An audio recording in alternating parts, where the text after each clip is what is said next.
喂，大家早晨啊，東寶啊！近排有啲客話，而家啲鑽好平喎，喺淘寶或者喺啲客嗰度攞。咁你香港買嗰啲108啊、4寸嗰啲鑽點解咁貴啊？其實唔貴，因為我哋而家近排出咗隻平嘅鑽。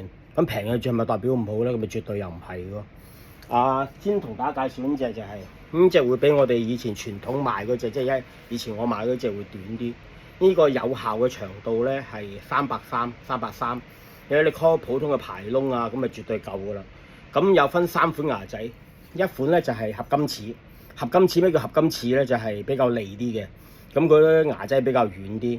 咁啊9粒嘅嚇，咁佢耐用程度係夠噶啦。咁大概例如一般鐵係5到8米係呢隻合金齒有2款，一隻平齒記唔記得？呢隻齒咧就更加鋒利，咁啊矮少少嘅。咁另外仲有一款合金齒咧。就係呢隻啦，我哋叫做尖齒啊，呢尖齒高少少嘅個齒，亦都係9粒嘅合金齒嚇。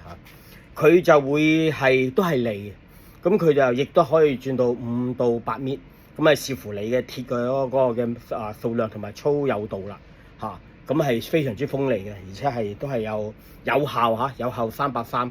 咁其實咧，如果連埋牙仔嘅咧，都差唔多340嘅啦嚇。咁另外一款我哋都做咗亦都係呢隻平齒嚟嘅。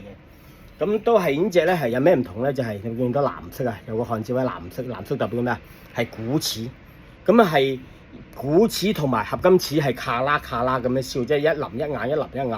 咁佢係8粒嘅啫，因為佢一腍一硬咧就冇合金齒咁鋒利嘅。咁但係佢因為佢一腍一硬咧，鋒利度亦都係可以接受嘅。咁相對嚟講，佢會轉多啲，係估計係一般情況之下7、8米小鐵嘅話去到12米係 OK 嘅，係可以接受嘅。咁價格係幾多咧？